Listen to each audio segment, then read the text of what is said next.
이제 두 번째 장에서 추정을 하게 되는데요. 사실 모집단을 알고 싶다는 것은 모평균도 알고 싶고 모분산도 알고 싶다는 건데 교육과정 내에서 모분산을 일단 추정하지 않습니다. 우리 뭐만 추정하냐면 모평균만 추정하면 돼요. 알겠죠? 그래서 평균만 추정하면 되고 그 다음에 추정의 방법이 점 추정과 구간 추정 이렇게 나왔는데 고등학교 교육과정 내에서 점 추정은 하지 않습니다. 우린 구간 추정만 하면 돼요. 알겠죠? 네, 그래서 우리 쉬운 것만 하는 거예요. 그래서 모평균 추정을 그냥 구간 추정 중심으로 쓰면 이거예요. 표본 평균을 이용하여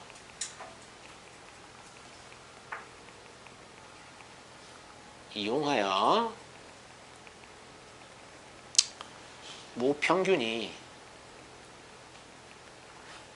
포함되는 구간을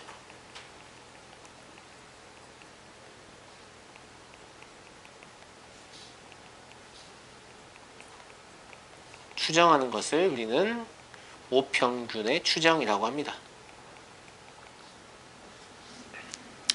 그러면 모평균이 실제로 존재할 만한 구간, 즉 어디서부터 어디까지 사이 있어요. 이렇게 얘기해야 될 구간이 있을 거 아닙니까? 그 구간을 신뢰 구간이라고 하고요. 그럼 그 안에 실제로 있냐 없냐의 여부를 표본 평균 자체가 확률 변수이기 때문에 여기 확실히 있습니다 이렇게 말할 수 없어요. 알겠죠? 그냥 우리가 추정한 구간 내에 모평균이 실제로 존재할 확률이 얼마 정도예요? 이렇게 확률로 얘기하게 되거든요. 그걸 신뢰도라고 해요. 각각을 신뢰 구간과 신뢰도라고 하는데 의미 아시겠죠? 그래서 그것도 적어볼게요. 신뢰도라는 것은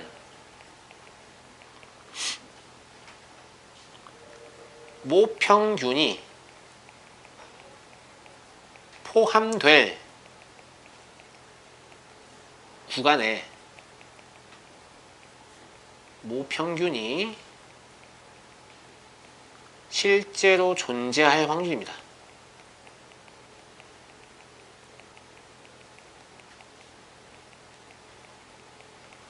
그러면 존재하지 않을 수도 있다는 얘기네요.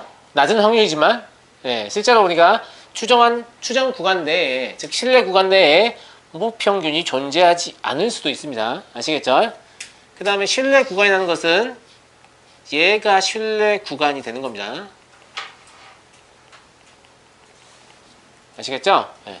모평균이 포함될 구간이라고 우리가 정해놓은 거, 이게 신뢰 구간이 되는 거예요. 자, 그러면 신뢰 구간을 이제부터 어떻게 구하는지 한번 관찰해 보겠습니다. 알겠죠? 자, 표준 정규 분포표에 따르면 표준 정규 분포표에서 이미 이러한 확률이 계산되어 있어요. 우리가 외우는 게 아니에요. 알겠죠? 이미 계산되어 있습니다. 예, 그리고 문제에서 줄 겁니다. 이거 실제로 외우는 값은 아닙니다만 문제를 풀다 보면 외워집니다. 마이너스 1.96에서 1.96이면 95%, 그 다음에 마이너스 2.58에서 2.58이면 99%다. 이렇게 얘기하는데 이건 이미 표준 정규 분포표에서 계산된 값입니다. 그러니까 여러분한테 기억할 것을 요구하지도 않을 거고 문제에서 이걸 안 준 상태로 문제를 내지도 않을 거예요. 문제에서 이걸 제시합니다. 아시겠죠? 네. 가끔 어떤 문제들은 이렇다라고 하기도 하거든요.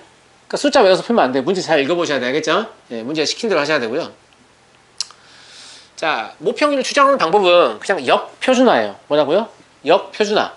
표준화 과정을 거꾸로 하면 됩니다. 알겠죠? 자, 표준화 과정을 어떻게 거꾸로 하냐? 아까 우리가 뭘 배웠냐면 모 집단이 이러한 정규 분포를 따르게 되면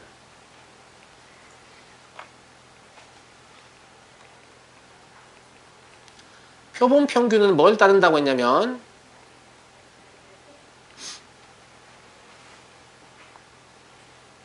이러한 정균포를 따른다라고 얘기했습니다. 그죠? 여기 앞장에서 얘기한 내용입니다. 알겠죠? 네. 근데 얘를 표준화해서 얻은 결과가 얘다라고 보는 거예요. 알겠죠? 그래서 이걸 거꾸로 시도를 해보면 이런 얘기인 거죠. 자, P 마이너스 1.96 이렇게 돼 있고 Z라고 돼 있지만 사실 Z는 뭐냐면 표준화할 때 어떻게 하죠? 평균 빼고 표준 편차로 나누죠. 그러니까 이 X 바에서 평균을 빼고 얘를 표준 편차로 나눈 게 바로 확률을 계산했을 때 95%, 즉 0.95다 이 얘기잖아요. 이해되십니까? 네, 이거를 뭐에 대해 풀 거냐면 m에 대해서 풀 거예요. 그럼 양변의 루트 n분의 시그마를 곱해야겠죠? 네. 그래서 양변의 루트 n분의 시그마를 곱하면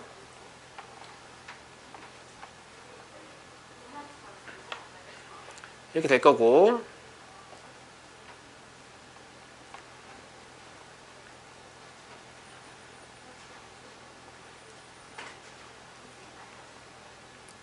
이렇게 되겠죠? 위에 있는 식과 아래 있는 식은 완전히 똑같은 식입니다. 그죠? 그 다음에 양변에서 x바를 빼고요. 부호도 바꿔버릴 거예요. 알겠죠? 그러면 왼쪽이 어떻게 되냐면 x바를 마이너스 x바지만 부호를 바꿀 거기 때문에 x바. 그리고 부등호 방향 바뀌죠? 그럼 오른쪽으로 써야 되죠? 네, 오른쪽으로 써야 되니까 x바 마이너스 1.96 곱하기 루트 n분의 시그마. 가운데는 m이 남겠죠? 그리고 x바 플러스 1.96 곱하기 루트 n분의 시그마. 이놈이 0.95다. 이렇게 나옵니까? 맞습니까? 맞아요. 그러니까 이미 계산된 식 가지고 표준화 과정을 그냥 거꾸로 했을 뿐입니다. 알겠죠? 자, 이제 최종적으로 나온 식을 한번 잠깐 같이 보게요. 최종적으로 나온 식은 확률은 95%다 이 말입니다. 무슨 확률이냐? 이 모평균, m이 모평균이죠? 모평균이 표본 평균 빼기 1.96 곱하기 루트 n분의 시그마보다 크거나 같고, 표본 평균 더하기 1.96 곱하기 루트 n분의 시그마보다 작거나 같을 확률은 95%입니다. 즉 모평균이 요 폐 구간 내에 실제로 존재할 확률은 95%입니다. 이런 뜻이에요. 아시겠죠? 그러니까 이거하고 그냥 똑같은 식인데 관점을 바꿔서 수술을 해버리니까 의미가 완전히 달라지는 거죠. 이 의미를 읽어내서 모평균을 추정하는 거예요. 아시겠죠? 그래서 이 결과식을 보고 우리가 이렇게 얘기합니다. 이 결과식을 보고 신뢰도가 모평균이 존재할 확률이죠. 지금 얼마입니까? 95%죠. 그러니까 95%로 추정한 신뢰 구간은,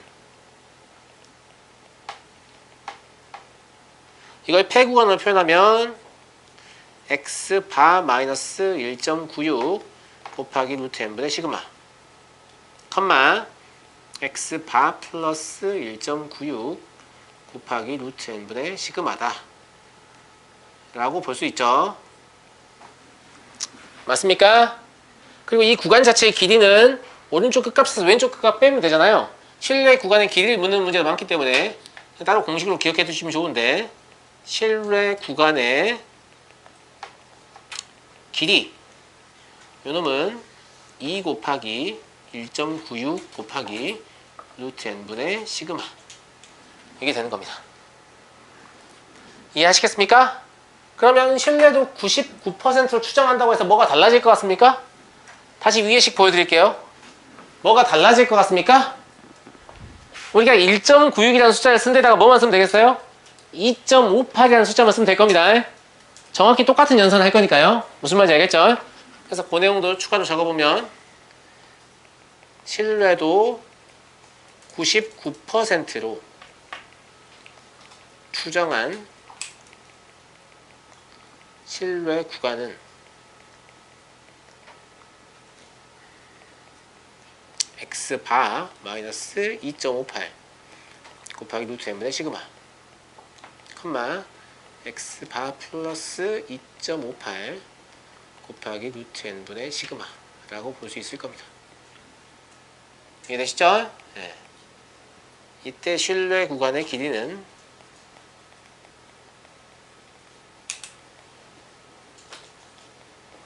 2 곱하기 2.58 곱하기 루트 n분의 시그마 이렇게 될 거고요. 결과적으로 신뢰 구간의 길이는 요 1.96, 2.58 신뢰도가 바뀌니까 이렇게 바뀌잖아요. 95%면 1.96, 99%면 2.58 맞아요? 그래서 여기 쓰이는 이 숫자 있죠? 이 숫자를 뭐라고 하냐면 이 숫자를 1.96이라든지 2.58이라든지 이런 숫자를 뭐라고 부르냐면 신뢰 계수라고 부르는데, 이거는 신뢰도에 따라서 이 숫자는 바뀔 수 있습니다. 무슨 말인지 알겠죠? 흔히 물어보는 건 95%의 추정과 99%의 추정이지만 문제의 출제자가 97%를 물어볼 수도 있어요. 대신에 문제에서 줄 겁니다. 실내 계수가 얼마인지. 알겠죠? 네, 그러니까 뭐 너무 걱정 안 하셔도 되고요. 네. 아무튼 저 아이를 실내 계수라고 부른다라는 거죠. 근데 여기까지 쓰고 나면 뭐가 좀 이상합니다. 뭐가 이상하냐? 우리가 지금 뭘 추정하고 있어요? 모평균을 추정하고 있죠. 모평균을 추정한다는 것은 모평균을 모른다는 얘기입니다. 근데 우리가 여기 적은 시그마는 뭐예요? 표준편차인데 무슨 표준편차? 모표준편차예요. 졸라 웃기지 않습니까? 아니 모평균을 모르는데 모표준편차는 안다고? 이상하죠? 그래서 실제로는 우리는 이 시그마, 즉 모표준편차 역시 모릅니다. 그러면 사실 문제를 풀 수가 없죠. 네. 근데 이때 모표준편차를 문제 제시하면 그걸 쓰면 돼요.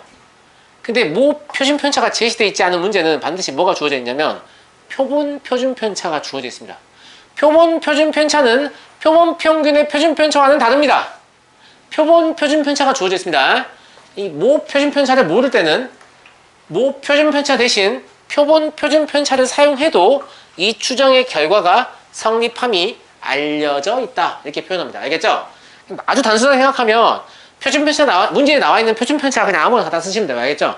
어차피 모표준편차 아니면 표본표준편차 둘 중 하나를 줍니다. 알겠죠? 그래서 이 시그마에는 모표준편차를 알면 그걸 그냥 쓰시면 되고 혹시 모르면 문제에서 반드시 뭘 제시하냐면 표본표준편차의 값을 제시합니다. 우리 계산하는 거 아니에요. 알겠죠? 제시합니다. 그럼 그거 갖다 집어넣어도 돼요. 아시겠죠? 근데 원칙적으로는 뭐가 들어가는 게 맞냐면 모표준편차가 들어가는 게 맞습니다. 알겠죠? 그 다음에 한 가지 사실을 더 발견할 수 있는데 실내 구간의 길이를 비교해 보시면 표본의 크기와 모표준편차가 동일하다고 간주했을 때 누가 실내 구간의 길이가 더 큽니까? 얘가 더 크죠. 이거 엄청 단순한 얘기인데 잘 들어보세요. 그럼 표본의 크기가 똑같으면 신뢰도가 높을수록 실내 구간의 길이가 길어진다는 얘기입니까? 그렇습니다. 그러니까 신뢰도가 무조건 높다고 좋은 게 아닙니다. 제가 대한민국 남성의 평균 신장을 100%의 신뢰도로 추정해 볼까요? 알겠니? 0cm에서 300cm까지 사이에 있어요. 어때요? 괜찮죠? 굉장히 무의미하죠? 굉장히 무의미하잖아요. 무슨 말이에요? 신뢰도가 100%면 엄청 좋을 것 같은데 별로 안 좋아요. 왜? 표본의 크기가 동일하면 신뢰도가 높아지면 실내 구간의 길이가 길어지기 때문에 이렇게 방금 마음속으로 이렇게 생각했죠. 그거 나도 하겠다 임마. 이렇게 생각하지 않았나요? 맞아요? 대한민국 도시 근로자의 평균 소득 제가 계산해 볼까요? 0원에서 1000만원 사이입니다. 100%예요. 아무 가치 없는 정보입니다. 알겠죠? 그러니까 실제로는 조사의 목적에 맞게 신뢰도를 적당히 조절할 필요가 있는 거예요. 신뢰도를 내가 너무 높이고자 하면 실내 구간의 길이가 너무 늘어나서 아무 의미 없는 정보가 돼버리죠. 무슨 말인지 알죠? 혹은 실내 구간의 길이를 너무 좁히고자 하면 신뢰도가 급 추락하겠죠. 무슨 말인지 알겠죠? 그래서 조사의 목적에 맞게 신뢰도와 실내 구간을 적당히 조절해서 사용하는 겁니다. 아시겠죠? 둘 다 동시에 잡을 수는 없어요. 선생님, 실내 구간의 길이도 좁게 하면서 신뢰도도 높게 하고 싶은데 그럼 유일한 방법은 뭐냐면 표본의 크기를 크게 하는 거. 그러다 보면 뭐가 돼버려요? 전수조사가 돼버려요. 그러니까 아무 의미가 없어지죠. 아시겠죠? 그러니까 표본의 크기가 동일하다는 말은 무슨 말이냐면 우리 전수조사 할 거 아니잖아 라는 얘기예요. 그럼 표본조사 할 거라고 하면 조사의 목적에 맞는 신뢰도와 실내 구간의 길이를 적당히 타협해야 한다. 이런 얘기를 하고 있는 겁니다. 아시겠죠? 이것도 문제에 잘 나옵니다. 알겠죠? 자, 그럼에도 불구하고 신뢰도의 의미를 모르는 친구도 있어서요. 신뢰도의 의미를 서술하는 그림을 제가 하나 넣었습니다. 지금 보시면 표본 평균을 이용해서 구간을 추정하잖아요. 맞아요? 다시 여기로 돌아가 볼게요. 여기 봐봐요. 지금 우리가 추정을 하는데 기준이 뭐냐면 표본 평균이에요. 표본 평균의 평균 아니에요. 표본 평균입니다. 그럼 표본 평균에서 얼마를 빼고 표본 평균에서 똑같은 걸 더하잖아요. 근데 이 표본 평균이라는 것은 내가 한 번 시행할 때마다 맨날 달라져요. 그렇잖아요. 아까 우리가 모평균 같다는 건 표본 평균의 평균이지 표본 평균이 아니에요. 표본 평균은 되게 헷갈리죠? 표본 평균은 그냥 한 번 뽑아서 시행했을 때 그게 표본 평균이에요. 알겠죠? 근데 그거 평균 내고 싶으면 계속 뽑아서 시행하는 거예요.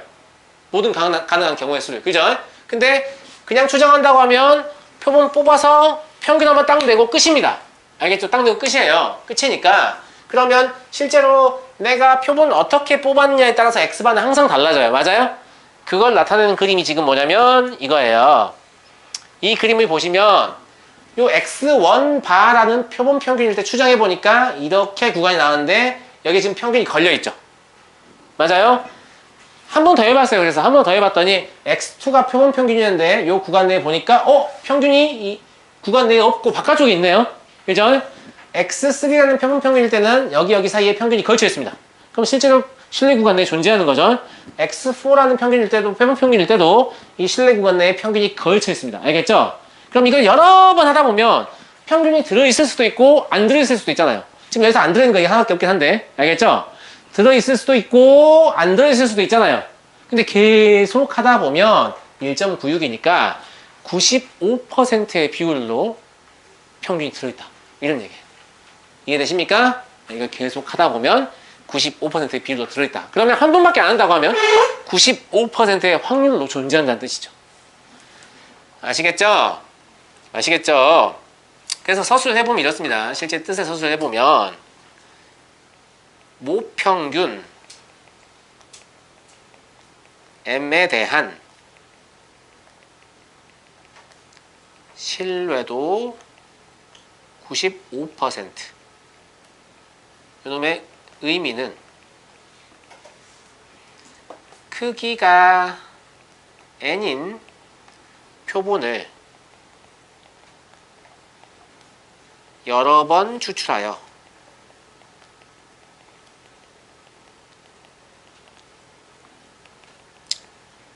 여러 번 추출하여라고 했는데 이거 추출할 때마다 그럼 뭐가 바뀝니까? 표본 평균이 바뀝니다. 알겠죠? 확률 변수니까. 신뢰 구간을 만들 때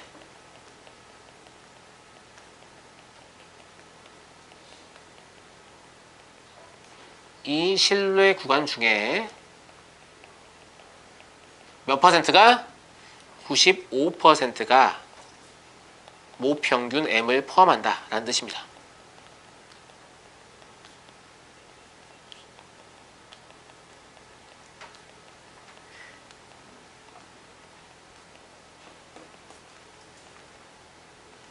이해하시겠죠? 이해하시겠죠? 자, 아까는 제가 전수조사를 못하고 표본조사를 하는 목적이 시간과 비용의 문제라고 했잖아요.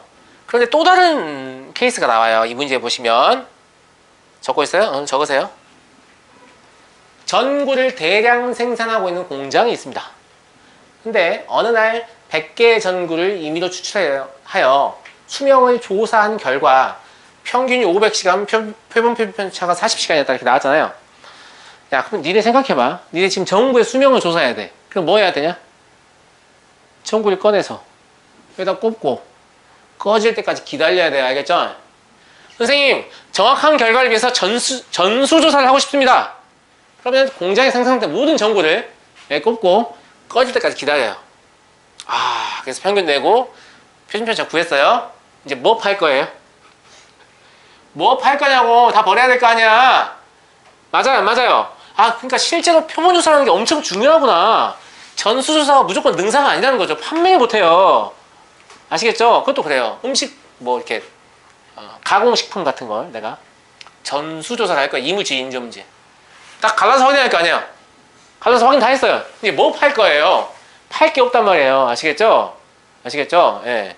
그래서 표본조사에서 모집단에 대한 정보를 최대한 많이 읽어내는 것, 이게 사실 홍계학의 숙제예요. 알겠죠? 그래서 적은 수의 표본으로 더 많은 정보를 얻어낼 수 있다고 하면 그만큼 비용 절감이 되는 거잖아요. 그러니까 계속 관심을 갖는 거죠, 이게. 아시겠죠? 예. 아무튼 이 문제도 왜 표본조사가 필요한지가 아주 한눈에 보이죠? 알겠죠? 그래서 내가 팔아야 되니까 100개만 뽑아갖고 조사해 봤어요. 알겠죠? 그래서 평균이 500시간. 지금 이 평균은 뭐예요, 그러면? 표본 평균입니다. 딱 한 번 해본 거예요. 알겠죠? 표본 평균이 500시간이었고 표본 표준 편차가 40시간이었습니다. 이게 지금 뭐냐면 표본 표준 편차입니다. 모 표준 편차가 아니에요. 근데 모 표준 편차 안 나와 있으면 뭐 쓰라 그랬죠? 표본 표준 편차 쓰라 그랬습니다. 알겠죠? 그래서 신뢰도 95%로 모집단의 평균 수명을 추정하여라 라고 하면 모평균 즉 평균 수명을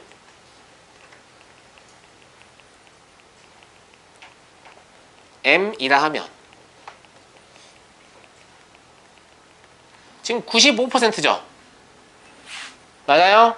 이건 제가 낸 문제라서 실내계수를 따로 주지 않았습니다. 원래 줘야 됩니다. 문제에서. 문제는 어떤 식으로 주냐면 이런 식으로 간접 힌트로 줘요. 어떻게 주냐면 단 P 마이너스 1.96 Z 1.96은 0.95이다. 실제 문제에서는 이렇게 나옵니다. 근데 저는 왼쪽에서 바로 이제 실내계수 설명했기 때문에 안 적은 거예요. 알겠죠? 예.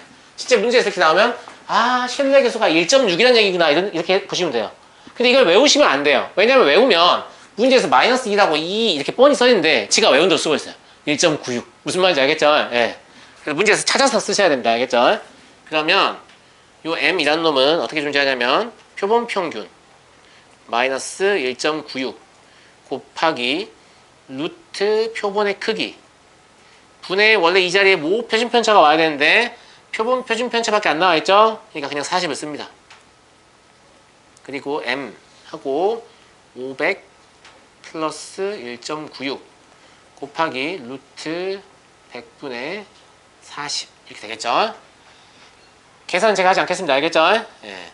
계산해보면 492.16보다는 크거나 같고 507.84보다는 작거나 같다. 이렇게 나오거든요. 그러면 무슨 뜻이냐면 이제 이런 거죠. 이게 실제 여러분들 그 마트 가서 전구를 보시면 전구에 진짜 이렇게 써 있어요. 안 읽어보니까 그렇죠. 엄청 조그맣게 이 전구에 스페시피케이션 해가지고 막 적혀 있는데 뭐가 적혀 있냐면 평균 수명이 여기서부터 여기 신뢰도는 얼마 이렇게 나와 있어요.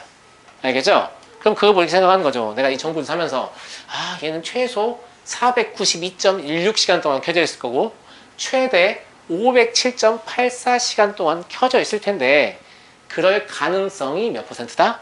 95%다. 이렇게 해석하시면 돼요. 아시겠죠? 아시겠죠? 그냥 그런 느낌으로 받아들이시면 돼요. 알겠죠? 근데 이게 되게 부정확한 정보인 것 같지만 나름 정확한 정보라니까요. 야, 100%로 표기해줘. 이렇게 법을 바꿨어요. 그럼 이렇게 뭐라고 표기하겠냐? 0시간에서 한 2000시간 이렇게 쓸 거 아니에요. 그럼 우리가 이거 읽어보고 가치 있는 정보라고 생각하겠냐고요. 아무 무가치하죠. 알겠죠? 그러니까 확률적인 정보이지만 오히려 이제 구간 자체를 좀 줄여주기 때문에 내가 이걸 사면 다음번에 언제 사러 와야 되겠다. 어느 정도 가늠할 수가 있잖아요. 한 번 사놓으면 한 1년 쓰겠네. 뭐 이런 생각 할 거 아닙니까? 그죠? 네. 그리고 실제로 신뢰도가 95%이기 때문에 실제로 1년 정도를 쓸 가능성이 매우 높은 거죠. 아시겠죠? 네. 그래서 제가 처음에 확률 통계, 처음에 시작할 때 뭐라고 얘기했냐면 확률 통계라는 것은 확률 통계학이라는 것은 불확실성을 다루는 학문이고 불확실성을 확실하게 하는 학문이 아닙니다. 불확실성을 조금 덜 불확실하게 하자라는 학문이다. 라고 얘기를 했는데 그 목적에 아주 부합하는 표현인 거죠. 아시겠죠? 아시겠죠? 99%로 추정하게 되면 그냥 뭐만 다릅니까? 500 마이너스 이것도 마찬가지예요. 뭐라고 나와 있겠냐 문제 단 P 마이너스 2.58 Z 2.58 이놈이 0.99예요. 비둘기도 아니고 아무튼 이렇게 나와 있겠죠? 0.99예요. 그럼 얘는 실내 구간이 500 마이너스 2.58 곱하기 루트 100분의 표본 표준 편차를 해서 일단 씁니다. 이거밖에 없으니까 40 그리고 500 플러스 2.58 곱하기 루트 100분의 40이다. 이렇게 보시면 되고요. 얘도 계산해 보시면 489.68 에서 510.32 이렇게 나오고요. 이게 실제 문제 풀게 되면 우리가 계산을 해야 되나요, 선생님? 예, 하셔야 돼요. 아시겠죠? 예, 여기서는 그냥 제가 시간 관계상 계산해 드리는 거고 실제 이게 시험 문제 나오면 계산 직접 하셔야 됩니다. 이러려고 우리가 뭐 배운 거예요? 초등학교 때 소수의 곱셈 배우는 거죠. 다 배웠잖아요. 할 줄 알죠? 예. 할 줄 안다고 보겠습니다. 아시겠죠? 예, 계산하셔가지고 적으면 되고요. 뭘 느끼냐 이거 보면서 선생님 귀찮다는 걸 느껴요? 선생님 신뢰도가 증가하니까 신뢰 구간의 길이가 늘어나고 있어요. 그래서 신뢰도를 무작정 높이는 건 썩 좋은 건 아닌 것 같아요. 이런 생각이 들죠. 아시겠죠? 그러니까 492라는 시간과 507이라는 시간은 사실 큰 차이가 안 나는 시간이지만 489하고 510은 이거보다는 더 많은 차이가 납니다. 알겠죠? 예. 마지막 문제 보겠습니다. 어느 고등학생 전체 키는 표준 편차가 5cm인 정규 분포를 이룹니다. 모평균 M에 대한 신뢰도 95%의 신뢰 구간의 길이가 4.9cm 이하가 되기 위한 표본의 크기의 최소값을 줄 것이요. 이게 이제 문제 약간 비튼 건데 어차피 똑같습니다. 제가 아까 신뢰 구간의 길이 어떻게 구한다고 했죠? 2 곱하기 신뢰 개수 곱하기 루트 표본의 개수 분의 시그마. 이때 시그마는 모 표준 편차일 수도 있고 그게 없다고 하면 표본 표준 편차를 써도 된다 라고 돼 있죠. 맞습니까? 근데 여기서 뭐가 나와 있습니까? 모 표준 편차 나와 있습니다. 어느 고등학생 전체 키는 전수조사한 결과 표준 편차가 5cm이다. 즉 모 표준 편차 나와 있는 겁니다. 알겠죠? 자, 신뢰 구간의 길이 어떻게 구한다고요? 은지 잘했어. 빨리 불러봐 얼른. 2 곱하기 그렇죠. 그래서 1.96을 씁니다. 제가 이미 1.96은 앞에서 가르쳤기 때문에 그냥 다시 쓰지 않고 있습니다. 알겠죠? 곱하기 루트 n이 아니고 표본의 크기를 모르는군요. 루트 n분의 시그마 얼마? 5절. 그럼 얘가 4.9cm 이하가 되고 싶다. 이 말입니다. 아시겠죠? 이거 뭐 계산 간단하니까 직접 해볼까요? 이렇게 약분하면 이게 얼마예요? 4 남지 않나요? 맞아요? 아니다. 0.4 남는구나. 맞죠? 그죠? 그죠? 잘 모르시는군요. 이게 사실 좀 친숙한 숫자 아니에요? 4.9가? 77, 49밖에 모르겠는데요. 이 9.8의 절반이에요. 9.8이 2배고 9.8은 뭐죠? G. 너네 중력값수도 안 배웠냐? 그렇다 칩시다. 알겠죠? 예. 그래서 이과가 아닌가? 3과인가? 예. 예. 아무튼 4.9, 1.9이 좀 친숙한 숫자예요. 예. 여기 약분해보시면 그럼 2 곱하기 5 곱하기 0.4는 4죠? 그럼 얘가 루트 n이 4보다 크거나 같다. 즉 n은 16보다 크거나 같다는 거고요. 그러면 표본의 크기의 최소값은 16이다 라는 거죠. 맞냐? 여기서 뭘 할 수 있냐? 그럼 16보다 커지면 4.9cm 이하가 된다는 얘기잖아. 그럼 신뢰도가 동일할 때 표본의 크기가 커지면 신뢰 구간의 길이가 짧아진다는 얘기잖아. 그렇겠죠. 여기 들어있으니까. 그러면 이 표준 편차, 모 표준 편차가 커지면 신뢰 구간의 길이는 길어진다는 얘기죠. 이해되시죠? 이것도 좀 알고 계시면 좋아요. 신뢰 구간의 길이라는 놈은 물론 신뢰도가 높아지면 높아질수록 늘어납니다만 신뢰도가 동일하다. 즉 여기가 상수다라고 간주했을 때 표본의 크기가 크면 클수록 신뢰 구간의 길이는 짧아지고요. 모 표준 편차나 표본 표준 편차가 크면 클수록 길어집니다. 이것도 물어봅니다. 아시겠죠? 어떤 식으로 묻냐면 기역, 니은, 디귿, 정오, 판별 문제 형태로 물어봅니다. 알겠죠? 그러니까 이 공식 자체를 다 그냥 알고 있어야 돼요. 알겠죠? 그래야 뭐 그때 대답을 하겠죠. 통암기를 하고 계셔야 되고요. 표준 편차가 1로 알려진 정규 분포를 따르는 얘들아 내가 모 표준 편차를 줄게 이런 얘기죠. 예. 모 집단의 평균에 대한 신뢰 구간을 일정한 신뢰도로 구하려고 한다. 표본의 크기가 4일 때 신뢰 구간의 길이가 2였다면 이건 간접적으로 신뢰 계수를 제시하는 방법입니다. 일정한 신뢰도라는 말은 신뢰 계수가 일정하다는 얘기인데 그 신뢰 계수를 얼마인지를 안 준 거예요. 알겠죠? 근데 신뢰 구간의 길이가 2일 때 표본의 크기가 4라고 나와 있으니까 이걸 이용해 보면 요 2라는 놈은 2 곱하기 신뢰 계수 얼마인지 모르죠? 그럼 그냥 계수니까 K로 잡아요. 알겠죠? 곱하기 루트 4분의 시그마 이렇게 잡을 수 있죠? 맞아요? 그럼 K는 얼마입니까? 2인 거죠. 즉 신뢰 계수가 2인 겁니다. 아시겠죠? 아시겠죠? 예. 그러면 신뢰 구간의 길이가 2분의 1이 된다는 것은 2 곱하기 실내 개수, 여기서 이제 K를 일단 쓸까요? K 곱하기 루트 N분의 1이다 이 말이잖아요. 근데 이 K라는 놈이 어차피 2죠? 맞아요. 그럼 루트 N은 얼마야 됩니까? 8이어야 되죠? 따라서 N은 얼마다? 64다 라는 걸 알 수 있는데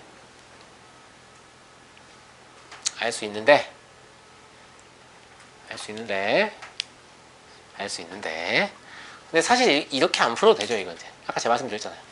일정한 신뢰도가 변하지 않습니다. 그죠? 표본의 크기만 지금 변화하고 있거든요. 모 표준 편차도 변하지 않습니다. 그럼 표본의 크기는 커지면 커질수록 실내 구간의 길이가 짧아졌죠. 그럼 실내 구간의 길이가 얼마나 짧아졌어요? 2에서 2분의 1이라는 말은 뭐예요? 4분의 1로 줄어든 거죠. 맞습니까? 그럼 루트 n이 4배가 된 거죠. 맞아요? 네. 루트 n이 4배가 됐다는 것은 n이 16배가 된 거죠. 그럼 n이 16배가 됐으니까 4 곱하기 16 해서 64. 굳이 k를 잡지 않아도 알 수 있는 거죠. 그죠? 네. 굳이 k를 잡지 않아도 알 수 있습니다. 아시겠죠? 네. 생각보다 여기 내용이요. 되게 좀 뜬구름 잡는 소리가 약간 들리거든. 처음 배운 학생들은. 이게 도대체 뭔 소리냐. 거의 이런 느낌인데 내용 자체가 워낙 어려워서 어쩔 수 없는 부분이에요. 이건 제가 쉽게 해드릴 수 있는 방법이 없어요. 근데 문제를 푸는 것은 단 2가지만 잘 기억하고 계시면 됩니다. 첫 번째, 표본 평균의 확률 분포. 모 평균이 m이고 모 분산이 시그마의 제곱이면 표본 평균은 어떤 확률 분포를 따른다? 표본 평균의 평균은 모 평균과 같고 표본 평균의 분산은 모 분산을 표본의 크기로 나눈 것과 같다 라는 거 알겠죠? 그 다음에 실내 구간의 길이 그 전에 모 평균의 추정 공식은 어디서 온 거예요? 표준 정규 분포표에서 역표준화를 통해서 온 거다. 이걸 한두 번이라도 만들어 본 학생은 이거 안 잊어버려요. 알겠죠? 실내 구간이 표본 평균 마이너스 실내 개수 곱하기 루트 표본의 개수분의 시그마. 이때 시그마는 모 표준 편차 혹은 표본 표준 편차. 알겠죠? 그 다음에 오른쪽 끝은 뭐예요? 표본 평균 플러스 실내 개수 곱하기 루트 표본의 크기분의 시그마. 다라는 거 안 잊어버려요. 알겠죠? 그 다음에 실내 구간의 길이는 실내 구간만 구할 줄 알면 오른쪽 끝에서 왼쪽 끝 빼면 되니까 2 곱하기 실내 개수 곱하기 루트 표본의 크기분의 시그마. 이렇게 될 거 아니겠습니까? 사실 우리가 기억해야 될 내용은 한 2-3가지 정도 되죠. 아시겠죠? 그럼 요거만 알고 있으면 대부분 문제를 다 풀 수 있나요? 네, 거의 다 풀 수 있어요. 그냥 여러분이 생각했을 때 이것만 알고 못 풀 것 같은데 이런 문제가 발견되긴 하겠죠. 네, 그런 게 발견되시면 그냥 저랑 같이 풀어보시면 제가 정말로 이것만 가지고 다 풀 수 있다 라는 걸 보여드릴 거니까 네, 걱정하지 마십시오. 알겠죠?